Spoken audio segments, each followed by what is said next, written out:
जी, good evening आप सभी को क्लास में। आज हम थोड़ा-सा बीसीओसी 138 का क्वेश्चन पेपर जो है रिव्यू करेंगे, देखेंगे कि कैसा आता है एग्ज़ाम में। और आपका कल ही एग्ज़ाम है, उससे पहले 1 डे बिफोर मैं ये वीडियो बना रहा हूँ। आई होप ये आपको बेनिफिट करे। इसमें मैं 2 क्वेश्चन पेपर को देख रहा हूँ, एक तो है जून 2022 में जो कॉस्ट अकाउंटिंग का पेपर कैसा आया था, और इसके साथ ही मैं आपको एक और क्वेश्चन पेपर दिखाऊँगा, जो है अ, दिसंबर 2021 का, ठीक है? दिसंबर 2021। और जो है मैंने आपको बताया एक, और सेकंड जो फर्स्ट पेपर बताया था वो जून 2022 को जो क्वेश्चन पेपर आया था, इन दोनों क्वेश्चन पेपर को हम देखेंगे कि कॉस्ट अकाउंटिंग बीसीओसी 138 का क्वेश्चन पेपर कैसा आता है और उसको हम कैसे सॉल्व करेंगे। लेट्स स्टार्ट करते हैं। ये जून 2022 का एग्जाम है, ठीक है? इसको हम देख लेते हैं। Why is costing necessary in the modern system. Costing costing का मतलब क्या होता है, ये हमें एक्सप्लेन करना है कि जब कॉस्ट अकाउंटिंग करते हैं तो कॉस्ट जो अकाउंटिंग करते हैं वो क्यों करते हैं, ये इसमें एक्सप्लेन करना है। Economy explain various advantage of the cost accounting. तो कॉस्ट अकाउंटिंग के वेरियस एडवांटेज क्या क्या हो सकते हैं, जब बुक में से जो एग्जांपल मैंने लिया है एडवांटेज ऑफ कॉस्ट अकाउंटिंग, वो आप यहाँ से लिख सकते हैं कि कंटिन्यूस फ्लो ऑफ इंफॉर्मेशन, यानी कि flow of information regarding product cost material, ठीक है? आइडेंटिफिकेशन अनप्रोडक्टिव एक्टिविटीज को हम आइडेंटिफाई कर सकते हैं, लॉसेस को कम कर सकते हैं, वेस्टेज को कम कर सकते हैं, ठीक है? ऑब्सोल्यूशन। और ये पॉइंट ऑफ इन एफिशिएंसी, अगर किसी पॉइंट ऑफ इन एफिशिएंसी है तो उसको भी हम मेजर कर सकते हैं। तो ये सारे एडवांटेज किसके हैं? कॉस्ट अकाउंटिंग के एडवांटेजेस हैं, ठीक है? विच डिमांड क्विक कर सकते हैं, और क्या कर सकते हैं? Compilation correct and reliable data को हम कंपाइल कर सकते हैं, ठीक है? तो ये क्वेश्चन में पूछा गया था ना कि explain various advantage of cost accounting. पहले तो हमको कॉस्ट अकाउंटिंग का नेसेसरी बताना है क्यों है, सेकंड फिर ये एडवांटेज बताने हैं। एडवांटेज में और भी है। पॉइंट नंबर 4 पे एडवांटेज है preparation of budget and financial forecast, business forecast को करने के लिए भी हमारा यूज होता है ये। कॉस्ट अकाउंटिंग का एडवांटेज है measurement efficiency of operation through the establishment, ठीक है? Fixation of selling price, cost comparison between different period products को लेकर के, estimate of cost and revenue in advance. तो इस तरीके से हम ये भी चीज कर सकते हैं, ये भी उनके एडवांटेजेस हैं। और भी एडवांटेजेस अगर आपको जानने, जो भी याद हो आपको एग्जाम में, वो आप मेंशन करके लिख सकते हैं। Inventory control and periodic. अच्छा, ये जो आपका इग्नू के अंदर बीसीओसी 138 जो है ना, आपको लगेगा कि प्रैक्टिकल पेपर है। कॉस्ट अकाउंटिंग तो एक प्रैक्टिकल सब्जेक्ट है, बट आपको इग्नू के अंदर जो है मैक्सिमम थ्योरी देखने को मिलेगी। थ्योरी के क्वेश्चंस आपको कल जो, अगर आपका 9 दिसंबर अगर जिसका भी एग्जाम है 2022 को, उसको थ्योरी देखने को ज्यादा मिलेगी। तो थ्योरी का पोर्शन जरूर एक बार ओवरव्यू करके चले मेरे साथ के साथ, ठीक है? तो ये क्वेश्चंस में आपने क्या करना था, वेरियस एडवांटेजेस बताने थे, ठीक है? क्वेश्चन नंबर 2 में क्या है, व्हाट आर द, ये मैं प्रीवियस ईयर क्वेश्चन पेपर करवा रहा हूँ, 2 क्वेश्चन पेपर करने से आपको एक अच्छा सा आइडिया लग जाएगा। अभी मैं ये वाला क्वेश्चन पेपर कर रहा हूँ। सेकंड क्वेश्चन है आपका main characteristic of cost. Cost की जो है कैरेक्टरिस्टिक्स बताने हैं। चलिए इसका भी आंसर एक बार देख लेते हैं कि कॉस्ट का कैरेक्टरिस्टिक्स क्या होता है और क्या बताना था इसमें। इस क्वेश्चंस का था आपका cost describe different type of classification of cost, ठीक है? एक तो मेन कैरेक्टरिस्टिक्स बताना है कॉस्ट का। कॉस्ट का कैरेक्टरिस्टिक्स ये रहा, ठीक है? The main characteristics of cost, तो क्या है, the cost is not complete unless it is fully identified with its nature and category. के साथ अगर नहीं बताया जाएगा तो कॉस्ट अपने आप में कंप्लीट नहीं है। कॉस्ट किसकी cost? Manufacturing cost, trading cost, marketing cost, है ना, या इलेक्ट्रिसिटी बिल्स, है ना? तो जो भी चीज का खर्चा होगा उस खर्चे को हम जो प्रॉफिट एंड लॉस अकाउंट में जहां भी लिखेंगे उसको प्रॉपर तरीका, उसको फुल पता होना चाहिए, आइडेंटिफाइड होना चाहिए नेचर एंड कैटेगरी के साथ। Cost do not represent the same content under the every situation. Cost हमेशा सेम जो है रिप्रेजेंट नहीं करता है।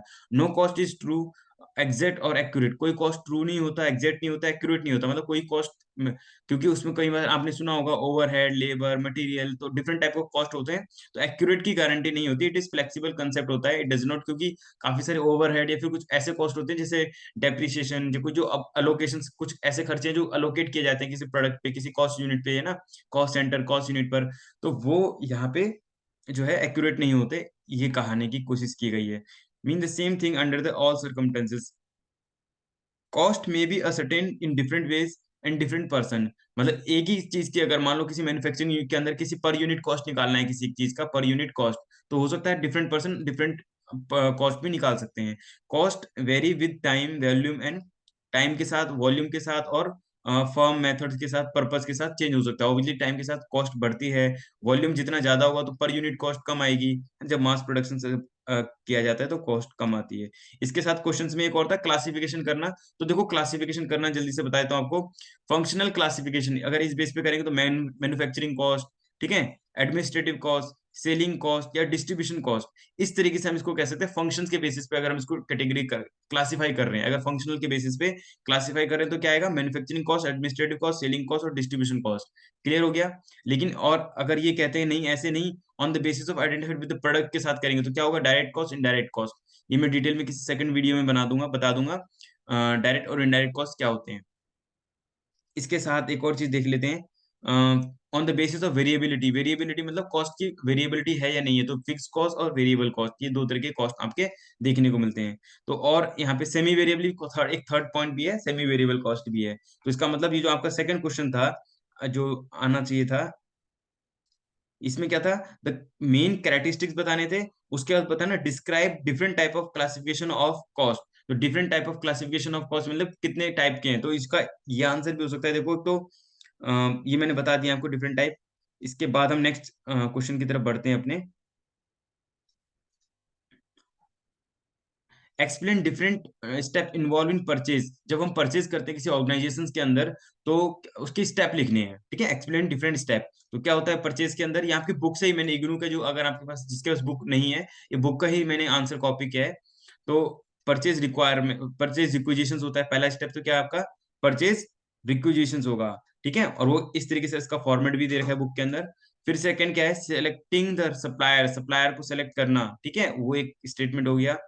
परचेज ऑर्डर, तो अभी तक आपने 3 पॉइंट पढ़े। पहला पॉइंट क्या था, अब स्टेप किसके हैं ये, परचेज के स्टेप्स हैं, ठीक है, स्टेप्स इन्वॉल्व इन परचेज। तो पहला पॉइंट है परचेज रिक्विजिशन, सेकंड पॉइंट है आपका select the suppliers, third point है आपका परचेज ऑर्डर। तो ये आप थोड़ा सा याद रखेंगे तो आपको इजी रहेगा।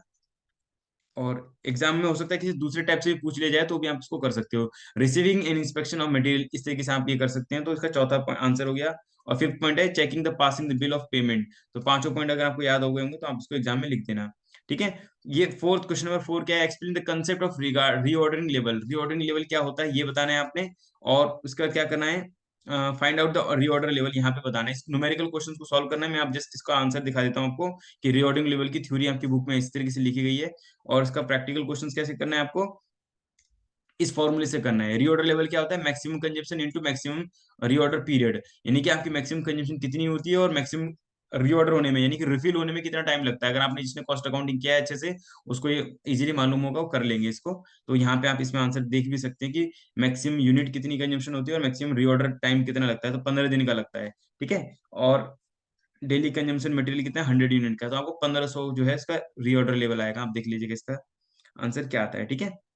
तो इसके बाद हम नेक्स्ट क्वेश्चन देखें। क्वेश्चन नंबर है B, calculate the minimum stock level from the following data. तो आपको minimum stock level, maximum stock level जो कॉस्टिंग से है वहां से इसको कर लेना है, बहुत सिंपल है, इसको भी कर लेंगे। क्वेश्चन नंबर 5 क्या है यहाँ पर, from the following invoice receive from a suppliers calculate material cost per unit. तो आपको मटेरियल कॉस्ट एक आपको क्या मिला है, इनवॉइस मिला है। तो आप देखो मटेरियल कॉस्ट पर यूनिट निकालना है तो आप इजीली निकाल लोगे। ये सारी डिटेल इसमें देखो, ये क्वेश्चन में गिवन है आपको सारा add. Cost of container capacity, जो कंटेनर मतलब 100 kg के हिसाब से 60 रुपए है। कैटेगरी ऑफ ये सारे यानी कि स्क्रैप वैल्यू है जो आपको रीसेल वैल्यू में मिल जाएगी। तो आपको इसमें क्या करना है, टर्म्स वगैरह भी दे रखी है नीचे देखो, 5% कैश डिस्काउंट पर वीक, और ये सारी चीज को देखते हुए कॉस्ट पर यूनिट निकालना है, ठीक है, निकाल लेंगे। क्वेश्चन नंबर 6 क्या है, time keeping is the basic पर। ये अगेन थ्योरी के क्वेश्चंस काफी ज्यादा मिलेंगे, अगेन बता रहा हूँ मैं, अगर आपको इस सब्जेक्ट के पेपर की तैयारी में भी आपको थ्योरी मिल जाएंगे। जल्दी से हम एक और जो है, मुझे पता है आज आप काफी कम टाइम और काफी मैं लेट वीडियो बना रहा हूँ, सॉरी। बट अगर आपको बीकॉम सेकेंड ईयर की बाकी वीडियो चाहिए, मतलब बाकी सब्जेक्ट की अगर वीडियो चाहिए हमारे चैनल पे ग्रैब अप स्किल्स पर, अगर आपको चाहते हो कि बीकॉम सेकेंड ईयर के कुछ और सब्जेक्ट भी मैं कवर कर दूं, तो आप प्लीज इस वीडियो को या तो लाइक कर दीजिएगा या कुछ कमेंट करके बता दीजिएगा, सर प्लीज आप बाकी वीडियो के सब्जेक्ट जैसे आपका कॉर्पोरेट अकाउंट है, कंपनी लॉ है, ठीक है, या आपको इनकम टैक्स में हेल्प चाहिए, तो जो भी आपको चाहिए, या फिर आपका बेगला 137 138 है, तो इन सब्जेक्ट को अगर आपको चाहते हो तो प्लीज इस वीडियो को आपको कमेंट कर दीजिएगा, मैं कवर कर लूंगा, ठीक है। Right short note, perpetual inventory system, idle time क्या होता है, कंसेप्ट ऑफ, ये सारे थ्योरी क्वेश्चन से मैं कवर करता, बट थोड़ा सा फास्ट चलूंगा। अभी एक और क्वेश्चन मैं डिस्कस कर रहा हूँ, दिसंबर 2021 का क्वेश्चन पेपर, ठीक है। तो कॉस्ट अकाउंटिंग उसका कैसा था, तो उसको भी देख लेते हैं। सेम होगा, ज्यादा डिफरेंस नहीं होगा, क्योंकि थ्योरेटिकल पोर्शन आपका 60 से 70% थ्योरी होता है, और आपका 40 से 50% कह सकते हैं, या फिर हाँ इतने परसेंट चांसेस है प्रैक्टिकल होने के, है ना। तो मतलब एक, और इसमें से आपको पता ही है कि ऑप्शंस आपको मिलते ही हैं, ठीक है। इस क्वेश्चन पेपर में आप यहाँ पे देखा ही होगा आपने, ठीक है। तो इसमें आपको आंसर एनी 5, जितने क्वेश्चन आपको यहाँ पे दे रखे थे उसमें से आपको कोई 5 क्वेश्चन करने थे। यहाँ पे 7 क्वेश्चन थे, 8, 8 में से कितने क्वेश्चन करने हैं आपको, 5 क्वेश्चन करने हैं, ठीक है जी। तो अभी ये 8 में से कोई आपको 5 करने हैं, 8 में से कोई 5 करने हैं, तो इसमें आपको थ्योरी क्वेश्चन ज्यादा अगर आप कवर करते हो, ओवर स्कैनर करते चले जाइए, आपको को ये थ्योरी क्वेश्चन इसमें कवर करने हैं। तो ये क्वेश्चन पेपर आप इसमें भी क्या करना है आपको, आंसर एनी 5 ऑफ ऑल, 5 करने, उसमें से आपको 5 क्वेश्चन करने हैं। 5 क्वेश्चन इंटू 20 मार्क्स, आपका 100 मार्क्स का क्वेश्चन बन गया, ठीक है। 3 क्वेश्चन आप स्किप कर सकते हो। चलिए, डिफाइन कॉस्टिंग, कॉस्टिंग डिफाइन करना है, differentiate between cost accounting and financial accounting. Very easy है, आपको कॉस्ट अकाउंटिंग बताना है कि कॉस्ट अकाउंटिंग इंटरनल के लिए होता है, एक्सटर्नल के लिए होता है। फाइनेंशियल अकाउंटिंग एक्सटर्नल यूजर्स, आपका गवर्नमेंट एम्प्लॉय, सप्लायर्स, है ना, तो बाकी सभी लोग इसको यूज करते हैं, लेकिन कॉस्ट अकाउंटिंग सिर्फ इंटरनल पर्पज के लिए होता है। और अगर हम और भी डिफरेंस कर सकते हैं इसमें, जो है इसके जो है पर कॉस्टिंग के हिसाब से होता है, कॉस्ट सेंटर्स होते हैं ये, पर्पज जनरल लेजर्स और बाकी ट्रांजेक्शन, इस तरीके से आप इसको बता सकते हैं। What is mean by inventory control, inventory control से आप क्या समझते हैं, what are the different objectives क्या होते हैं इसके, describe any two techniques of inventory control, है ना। एबीसी एनालिसिस या फिर डिफरेंट कोई भी जो आपको याद आए उस समय, तो आपको कोई 2 टेक्निक बताने हैं। एबीसी बता देना, एक तो फर्स्ट तो सबसे कॉमन है, तो एबीसी एनालिसिस बता देना, ठीक है। रीऑर्डर लेवल, मैक्सिमम लेवल, और ये इसको एक्सप्लेन कर देना। व्हाट इज इन्वेंटरी कंट्रोल, तो इन्वेंटरी कंट्रोल मतलब इन्वेंटरी को कंट्रोल करना।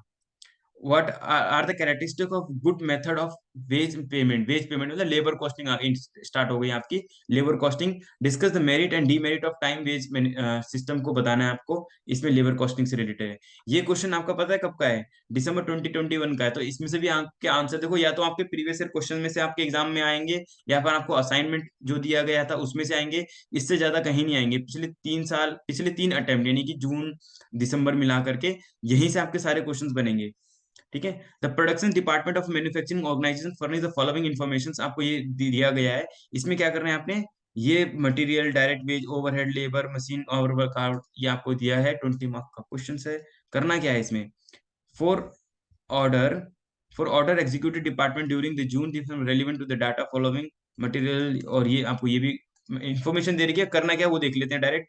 Calculate overhead chargeable to the job, और ये निकालना है अपने ओवरहेड। तो आपने देख लिया क्वेश्चन किस टाइप का था हमारा कॉस्ट अकाउंटिंग का, तो आपने देख ही लिया, ये हमारा क्वेश्चन था, ठीक है। और ये हमारी और, ठीक है। तो इस तरीके से आपका क्वेश्चन था, शायद एक क्वेश्चन अभी कंप्लीट नहीं हुआ है, बट इसके बीच में कुछ थ्योरीज वगैरह हैं, क्योंकि राइट नाउ अभी मेरे पास टाइम कम है, और आपके पास भी बहुत कम टाइम है, आप भी इसको बहुत हरी में देखोगे। इसका ओवरव्यू, अगर जिसने थ्योरी नहीं पढ़ी है वो ओवरव्यू कर ले इनका, कि क्या होती है कॉस्ट अकाउंटिंग, है ना। इट इन्वॉल्व फंक्शंस, जो है ये इसमें डिफाइन है। Cost accounting versus financial accounting, question आया था अभी, आपने क्वेश्चन में देखा था क्वेश्चन पेपर में, कि कॉस्ट अकाउंटिंग फाइनेंशियल अकाउंटिंग में क्या डिफरेंस होता है। तो what is the different between cost accounting and finance accounting, तो देखो, द यूजर, ये इंटरनल के लिए, एक्सटर्नल के लिए, रिकॉर्ड, रिपोर्ट्स, ये इलेक्ट्रिक रिपोर्ट होता है। इलेक्ट्रिक मतलब ये अपने पर्पस के लिए होता है, कंपलसरी रिपोर्ट होता है, क्योंकि बहुत सारी कंपनी एक्ट में, इनकम टैक्स में, ऑडिट के लिए, बैंक्स वगैरह, हर कोई फाइनेंशियल अकाउंटिंग का रखना बहुत जरूरी है। लेकिन कॉस्ट अकाउंटिंग अपने मन से कर सकते हैं, ठीक है। क्राइटेरिया के लिए, इंफॉर्मेशन टाइप, किस टाइप का इंफॉर्मेशन होता है इसके अंदर, ठीक है। इसमें प्रेजेंट देखो, कॉस्ट अकाउंटिंग देखो, एक ध्यान रखो, फिनेंस अकाउंटिंग हमेशा हिस्टोरिकल होता है, लेकिन कॉस्ट अकाउंटिंग फ्यूचर भी हो सकता है, जिसमें प्रोजेक्शन नहीं करते फ्यूचर की, इतनी कॉस्ट आ जाएगी, है ना, ऐसा चीज। क्वांटिटी ऑफ डाटा, तो ये आप इसमें को रीड कर लीजिएगा, ठीक है। मीनिंग ऑफ इन्वेंट्री कंट्रोल, अभी आपने एक क्वेश्चन देखा था ना, कि मीनिंग इन्वेंट्री कंट्रोल से लेकर वो थ्योरी जो है वो यहाँ से आप इसको कवर कर लीजिएगा। ऑब्जेक्टिव ऑफ इन्वेंट्री कंट्रोल, ठीक है। तो क्या क्या ऑब्जेक्ट, इन्वेंट्री को कंट्रोल मतलब अपने स्टॉक को, अपने रॉ मटेरियल और फिनिश गुड्स, और ये सारे जितने भी इन्वेंट्री है, इसको हम कैसे मैनेज कर सकते हैं, उसका कंट्रोल का ऑब्जेक्टिव्स क्या है, ठीक है। Technique of inventory control, technique of inventory control में मैंने आपको एबीसी एनालाइज बताया था, setting the various stock level, economic order quantity, ये मैंने आपको बताया था। इकोनॉमिक ऑर्डर क्वांटिटी क्या होता है? इकोनॉमिक ऑर्डर का ई ओ क्यू क्या होता है? Equal to 2 into A into O/C, ये होता है ना, 2 into A into O/C, यही होता है। ठीक है। तो use of perpetual inventory records and continuous stock verification, use of control ratio on review of store, ये जो भी मेथड आपको समझ में आ रहे हैं, जितने याद आए उतने आप अच्छे से इसमें लिख दीजिएगा। एबीसी एनालिसिस है यहाँ पर, इसको भी आप अच्छे से देख लीजिए। लो कॉस्ट इन्वेंटरी, क्योंकि थ्योरी ही है इसलिए मैं थ्योरी आपको करवा रहा हूँ। आपको लगा होगा कि प्रैक्टिकल क्यों नहीं करवा रहे, प्रैक्टिकल का टाइम भी नहीं है और प्रैक्टिकल इतना यहाँ पे आता भी नहीं है। क्लियर हो गया आपको ये तक?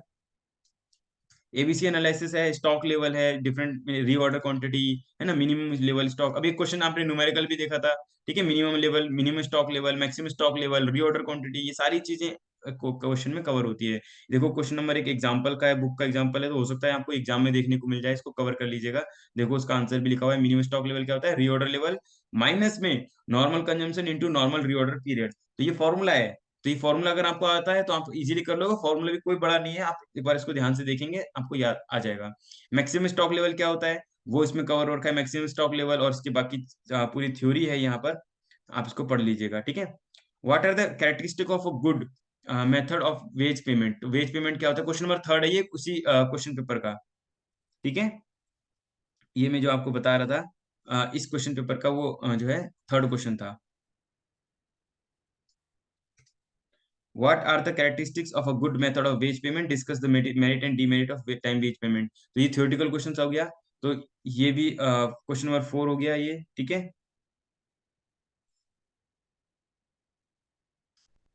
और क्वेश्चन नंबर 4, एंड देन जो है ये इसका सॉल्व तो किया था, बट मुझे लगता है सॉल्व जो है ना पीपीटी मिस हो गई है, तो मैं आपको किसी और दिन यहाँ पे शो करूंगा। किसी और दिन क्या, कल तो एग्जाम ही है आपका, है ना? तो ये क्वेश्चंस हैं, आप देख लिए होंगे कि क्वेश्चंस कैसे करने। Right short note, short note किस किस पे लिखा गया है? जॉइंट प्रोडक्ट पे। जॉइंट प्रोडक्ट और बाय प्रोडक्ट क्या होता है कि इसमें प्रोडक्शन कॉस्ट, प्रोसेस कॉस्टिंग सीखा होगा। तो प्रोसेस कॉस्टिंग के अंदर होता है ना जॉइंट प्रोडक्ट, मतलब कि दो प्रोडक्ट एक साथ बन रहे हैं तो दोनों की कॉस्ट पर यूनिट निकालना। बाय प्रोडक्ट क्या होता है? जो मेन प्रोडक्ट के साथ कोई एंसिलरी प्रोडक्ट निकलता है तो उसको हम बाय प्रोडक्ट बोलते हैं। सर्विस कॉस्टिंग यानी कि ऑपरेशन कॉस्टिंग बोलते हैं इसको। ठीक है। फ्रिंज बेनिफिट और टाइम कीपिंग, ये सारी चीजें जो कवर होती हैं। और ये आपका बेसिक बुक में कवर होता है, कॉस्ट अकाउंटिंग, फाइनेंशियल अकाउंटिंग। ये हिंदी मीडियम के कोई स्टूडेंट हैं तो उनको लिए मैं, आप अगर रिक्वेस्ट करेंगे तो मैं आपके लिए भी वीडियो बना दूंगा। ये पूरी ब्लॉक में आपका कवर है पूरा सिलेबस में। ठीक है। तो I hope all the best आप सबको, आपका एग्जाम सबका बहुत अच्छा जाए। और अगर इस वीडियो से थोड़े भी अगर आपको लगता है कि आगे मुझे कंटिन्यू करना चाहिए वीडियोस बनाना, तो प्लीज मेरे को कमेंट करके बताइएगा। Thank you so much.